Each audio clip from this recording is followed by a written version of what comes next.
আসসালামু আলাইকুম।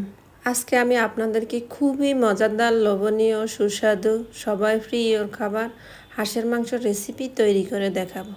আমি এখানে 5টা হাঁসের মাংস নিয়েছি, পেঁয়াজ কুচি 2 কেজি, সরিষার তেল 1/2 কেজি, এলাচ, দারচিনি, তেজপাতা গোটা পরিমাণ মতো দিয়েছি।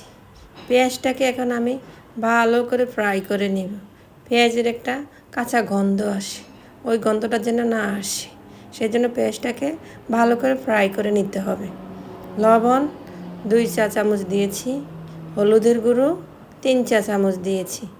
এখন আমি একটু ভালো করে ফ্রাই করে নিব।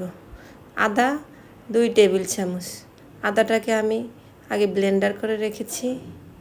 এখন আমি রসুন দিব 2 টেবিল চামচ, রসুনটাকে আমি আগে ব্লেন্ডার করে নিব। এখন এই মশলাগুলোকে আমি ভালো করে ভেজে নিব। মশলার উপরে তেল বেশি উঠলে বুঝবেন মশলাটা ভাজা হয়ে গিয়েছে। এখন আমি এলাচ, দারচিনির গুঁড়ো 1 চামচ দিয়েছি, টমেটো কুচি 2টা। হাঁসের মাংসের মশলাটাকে যত ফ্রাই করবেন ততই মজা হবে। এখন আমি এখানে 2 টেবিল চামচ পেঁয়াজ বাটা দিয়েছি। পেঁয়াজ বাটা আমি আগে ব্লেন্ডার করে রেখেছি। এখন আমি মরিচের গুঁড়ো দিব 4 চা চামচ। 5টা হাঁস নিয়েছি, সেই হিসেবে আমি 4 চা চামচ দিয়েছি।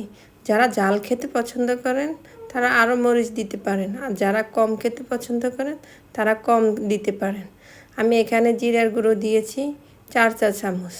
জিরার গুঁড়োটা ভিডিওতে আসেনি। এখন আমি মশলাটাকে ভালো করে ভেজে নেব। উপরে তেল বেশি উঠলে বুঝবেন যে মশলাটা কষানো হয়ে গিয়েছে। আমি হাঁসের মাংসগুলোকে কেটে ধুয়ে একদম সুন্দর করে রেখেছি। দেখেন হাঁসগুলো কি সুন্দর, দেশি হাঁস। হাঁসটাকে এখন আমি দিয়েছি। হাঁসটাকে আমি এখন ভালো করে কষিয়ে নিব। উপরে তেল বেশি উঠলে বুঝবেন যে হাঁসের মাংস কষানো হয়ে গিয়েছে। দেখেন হাঁসের মাংসের উপরে তেল বেশি উঠেছে, কষানো হয়ে গিয়েছে। এখন আমি পরিমাণ মতো কুসুম গরম পানি দেব। গরম পানি দিয়ে 30 মিনিটের জন্য চুলায় মিডিয়াম লোতে বসে রাখবো।